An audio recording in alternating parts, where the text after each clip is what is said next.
Good morning, true crime friends. The state of Idaho versus Chad Daybell, trial day 29. Please like this video, subscribe to the channel. Listen, let me tell you what happened.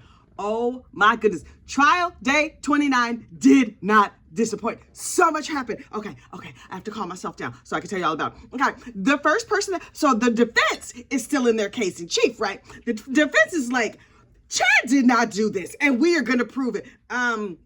Sir, not yet. You haven't. But okay.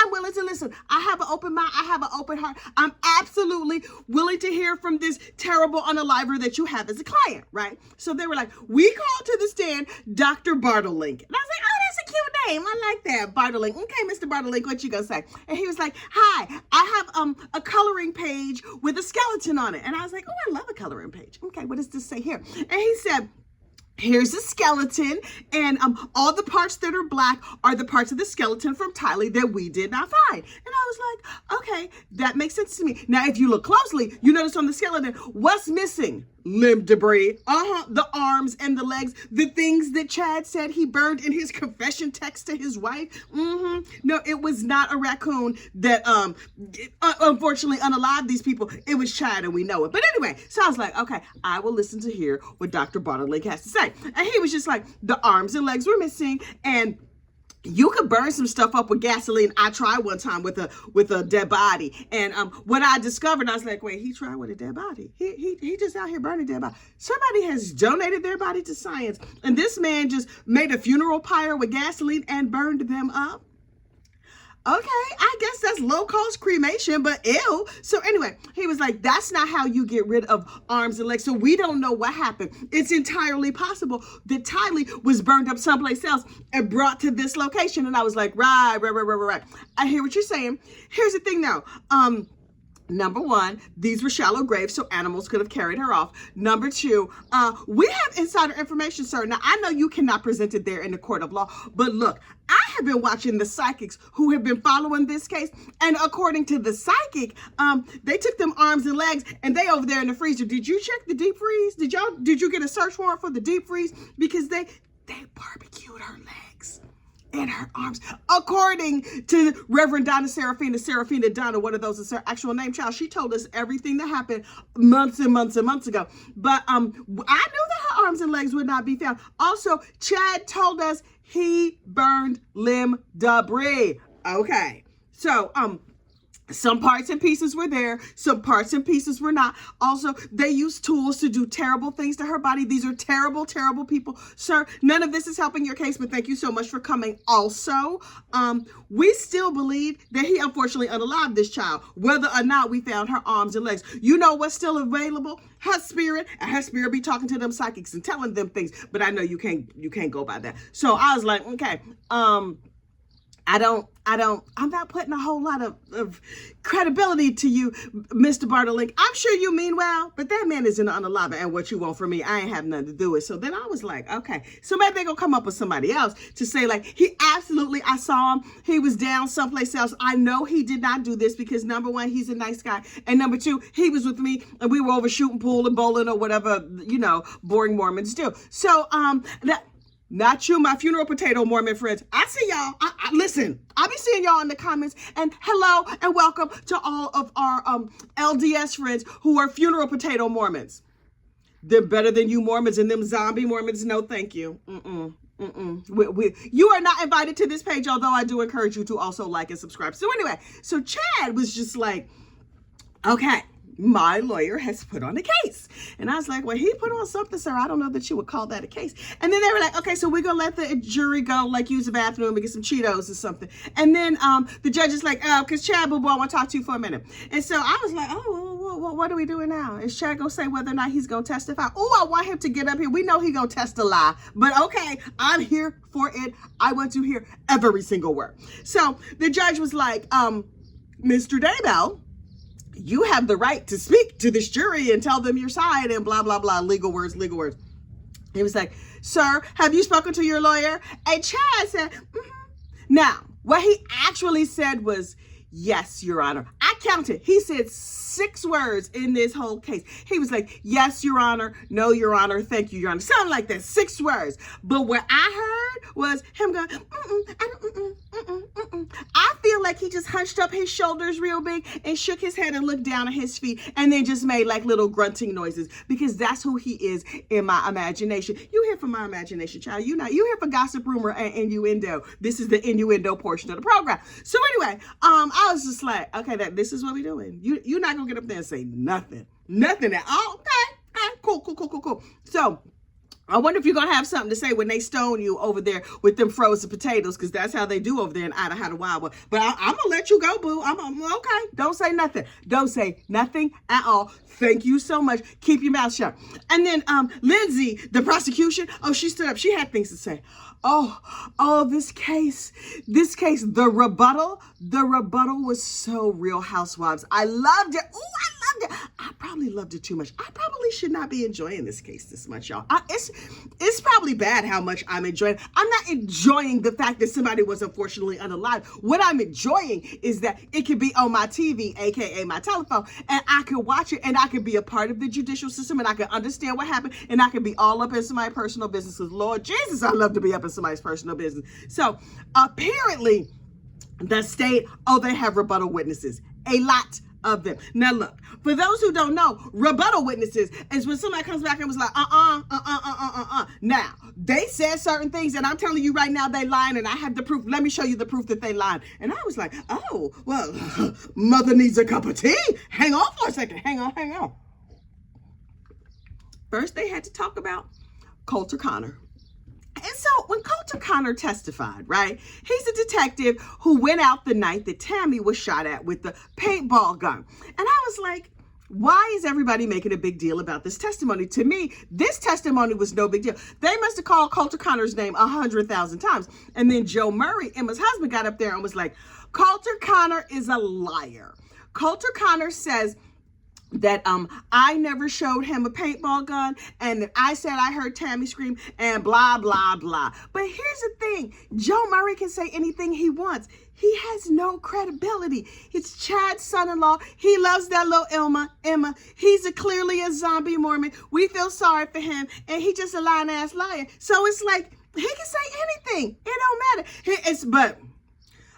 Coulter Connor was very upset. And he was just like, I was not going to watch the case because, I had other crimes to solve. But this is a rural Idaho community. It's a rural community. I'm still not entirely sure where it's at.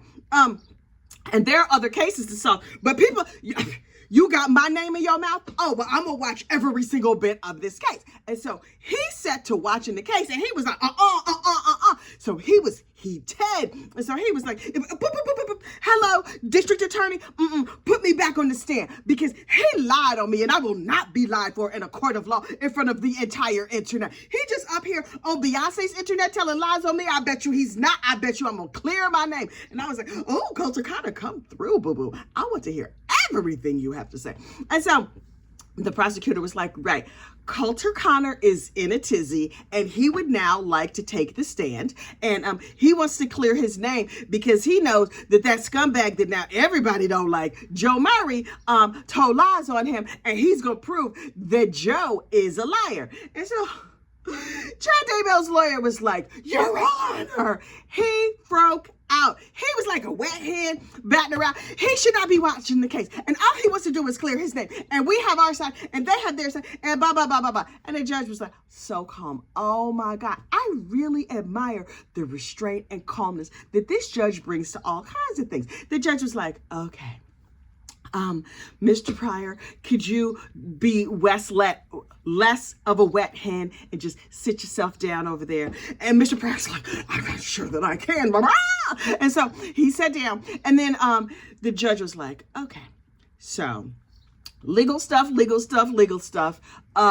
Coulter Connor can't come back. And he said the reason Coulter Connor can't come back is because had Coulter Connor just heard through the grapevine that people was lying on him, he could come and say like, hey, they lied on me. But because Coulter took it upon himself to watch start watching the tapes or whatever, watching on YouTube and seeing what they said about him, he might be swayed and he might be there just to like clear his name instead of make statements of fact. So he can't come and clear his name. And I was like, dang, I really, really, really wanted to see the fiery cross-examination between John Pryor and Coulter Connor. And I was like, oh, but we're not going to get that. Okay. So I'm sure there'll be some other rebuttal witnesses. And then the state called Lisa Marie. And I was like, Lisa Marie? Okay, Lisa, come through, Lisa. What you got to say? And Lisa was like, hi, I'm a teacher over there in Sugar City. And I was like, okay, great. And she was like, I'm Tammy's friend. I am also Emma's friend. And Tammy had lots of energy. She always had her sneakers on. She was getting her steps in and she was a delight. She was full of energy. And then there's some triple, quadruple hearsay. But what had happened is the devil done got back in my throat. Hang on. Lisa Marie was like, okay, I used to have lunch with Tammy all the time. And then once Tammy was no longer on this mortal coil, then I would have lunch with Emma because I was real good friends. And our whole school only had like 15 teachers. So everybody knew each other. 15 teachers. I can't even imagine a school that small. But anyway, my department has more than 15 people. Like, that's crazy. Anyway, so she was like, so I'm hanging out at the lunch table, like you do, have my little peanut butter and jelly and some of them french fries from the cafeteria because nothing beats a school french fry. Anyway, so she said, so Emma told me that the doctor told her that her mama died from like a blood clot or something. And I was shocked and appalled because I know how she be getting her steps in. But that's what I heard.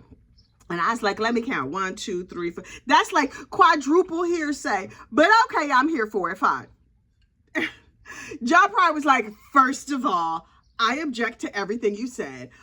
How good of friends were you? How often did you see her tennis shoes? How often did you have lunch with her? How you gonna say you Emma's friend and you up here talk about Emma? Emma has lost her mother, blah, blah, blah, blah. John Pryor went on and on, making no points at all. And then I was like, okay, he tried to throw shade, but he's really not that good at the shade throwing business because he just came off as mad and slightly unhinged. But okay, he's doing his job. And then I was like, what other rebuttal witnesses will come? And then a witness came. This little angel, Garth's friend. Garth Daybell has friends. First of all, who knew? Secondly, McKay. Oh, very, very, very Mormon McKay. You ever just meet somebody and you're like, oh, he's one of them cute little funeral potato warmers. Oh, he's adorable. And he was like, hi, I'm a scare actor. I'm sorry, what, sir? You're a scare actor. Okay, does that mean you work weekends in the haunted house in the month of October over down there in Idaho? Okay. Scare actor McKay, who knew Garth from work because Garth was also a scare actor. I can't get over the term scare actor. Oh my God. Anyway, he was like, so Garth's mama died. And Garth was off work, obviously, because his mama was dead. I mean, although we could have used her in our attraction, but we decided against that. Okay, so cool. So Garth's mama died. And then Garth came back to work and I was like, he's like, it was slow. We weren't scaring anybody. So it's like, hey, buddy, sorry for your loss. And then Garth said, and I was like, what did Garth say? Garth said, yeah, I came home from work and I found my mother, unfortunately unalive, either on the bed or on the floor. I don't remember which one. And she was blue and stiff and cold. And my father was nowhere to be seen. And then finally, I found my dad and then, we got her help or whatever. It was very tragic. And it was just a passing statement. Well, Mr. McKay went and told his mom and them when he got back home. Now listen. This mama over here, bored over here in Idaho, Iowa, she ain't got nothing else going on. She was like, really? Hey, Relief Society, you want to know what I heard? They was just like a game of telephone like crazy. And then McKay, as young men are wont to do, forgot the hot tea. He didn't even know he had scalded hot tea. McKay, my man. Oh my God. So time goes by and the story comes out. Now listen, if you roll your mind back and if you remember that 911 call, Garth starts to say what happened. And then he's like, well, I found my mother dead and my father was, my father was here in bed beside her because that's what she told me. And so this whole alternate story came out. Chad took the phone because Chad's like, you gonna mess up my lie. Let me tell you what you're supposed to say. And so Chad told his side of the story, and then the family just went on along with that side of the story. Okay, cool. Meanwhile, over there in some other city, McKay's mama was like, Let me tell you something. Yes, it is 12th degree hearsay, but what I heard was that the lady was dead on the floor, and she was cold and stiff and blue, and the husband was nowhere to be found. Now he up here talking about he was sleeping in bed peacefully beside her. I bet you she wasn't. So the mama was like, boop, boop, boop, boop. Hello, police. I would like to report some 12th degree hearsay that my son told me, and I think that Chad Daybell has unfortunately unalived his wife, and he's lying. Could you come to my house right away and take a report from my son, McKay? McKay, tell him what happened. And I was like, yes, McKay, tell us what happened. And so McKay got up there. Oh, McKay looks so nice, clean cut. And he was just like, hi, I am innocent and nice, and I am a scare actor. And this is what Garth told me. And I was like, really? That rings true.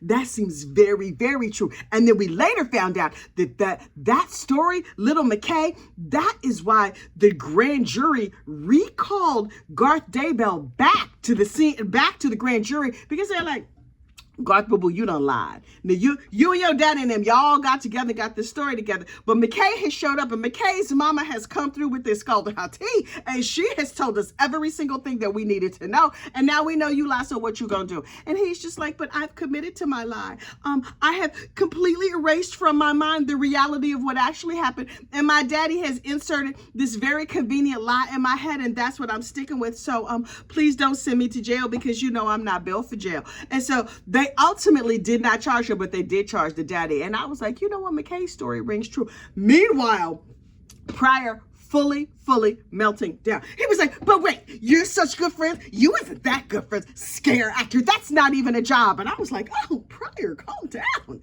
And he was like, so you and your good friend, you hung out with him? And McKay was like, yes, sir, I hung out with him. On my honor, I will try to do my best to live by the Boy Scout law. I think that's Girl Scouts. But anyway, he was just like, please, sir, you're scaring me. And John Pryor was like, you're a liar. And I was just like, oh, I love trials so much. Anyway, so finally, Pryor was like, I will close with this. Y'all wasn't really friends. And McKay was like, okay, sir, can I please be excused, because now I think I might have to tinkle. I'm just trying to do the right things, because my mama said she had that scalded hot tea, and now I'm very nervous, and my hands are shaking. And I was like, it's okay, McKay. Oh, I wanted to pat his pointy little head, and I was like, oh, State Lindsay, girl, what else you got? Who else you got on these rebuttals? These rebuttals are giving me life. And so she was like, okay, we would like to call Detective Mattingly to the stand. And I was like, I don't even know who the heck this is, but I want to hear what he has to say, because she got a whole parade of witnesses to prove that Chad is a liar. So I was like, okay. So Detective Mattingly, so mild-mannered. I love these just like small town, rural little police officers. He's like, hi, I tried to tell Emma what her mama's autopsy report was, and she didn't want to know. And I was like, really? Well, according to Emma, when Emma took the stand, Emma said, I wanted to know my mother's autopsy results, but the police said they would interrogate me and lash me with a wet noodle, and I do not enjoy noodles. I'm trying to cut down on carbs, and so then I could not go to the police station. And I was like, okay. That's your version of the story. I really appreciate her revisionist history. It was fascinating. Now, she ain't have no credibility, but okay, cool. So mild-mannered Detective Mattingly was like, oh, I have this little recording here. Boop, let me show you what happened. And I was like, oh, he has receipts. Show all receipts. This is what I need to find out. Emma girl, when the state was asking you all these questions, did you think they would not have receipts? Oh, because this entire rebuttal is nothing but receipts. All receipts, all the time. I'm here for it. So Detective Mattingly was like, the time that I had an interaction with Emma, I recorded it. And so you want to hear it? Here it go. Boop, he pushed the button. And he was just like, hey, Emma girl, this is him on the recording. Hey, Emma girl, how you doing? Your hair looks lovely. You look cute as a brunette. This is before she became an evil blonde. Anyway, so she was just like, hi, how you doing? I'm good. What you want from me?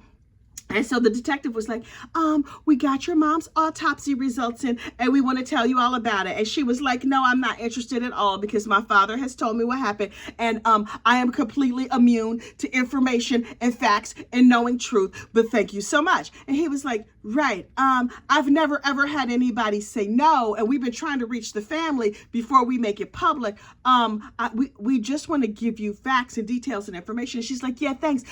Even though I'm a school teacher, you would think I would like facts, but no, I only am open to the facts that my father tells me. She likes facts like FAX, not FACTS. She's like, if you keep giving me information, sir, I might be convinced that my father is an unfortunate unaliver, and I am not open to that possibility. And so I have conformed my world around the idea that my father is perfectly innocent, and y'all are just trying to throw him under the bus. And so therefore, no, thank you. And the detective was like, okay. So nice to see you. Love the dress. Is that the new school building? And then they went on to talk about some other stuff. And I was just like, wow. And so I was just like, this case has everything. Now, look, they decided to close early because it's about to be the holiday weekend. But this is what's coming up next. There's no court on Friday. And so then, of course, there's the weekend, and then Monday is the holiday, and then Tuesday, we will be back with trial day 30. But on trial day 30, more rebuttal witnesses, AKA more receipts. This prosecutor is an elected prosecutor. When this case came up, it was sent over to like the state or bigger authorities or whatever. And when Miss Lindsay got elected, she's like, no, boo, I'm gonna need you to give me that. I'm gonna need you to give me all these files. Look, I'm about to show up and show out over here in the state of Idaho. These people are going to raise me up on their shoulders and parade me through the streets for getting this dude on a live penalty. Everybody, gather up your frozen potatoes. We about to need them, because let me show you how it's gonna go down. Miss Lindsay, she is there. She's prepared. She's rep for your game. She got receipts for days. So the receipts continue next week. I mean, the rebuttal, you know what I mean. And I'm gonna be there. I know you're gonna be there. I will see you then. Bye.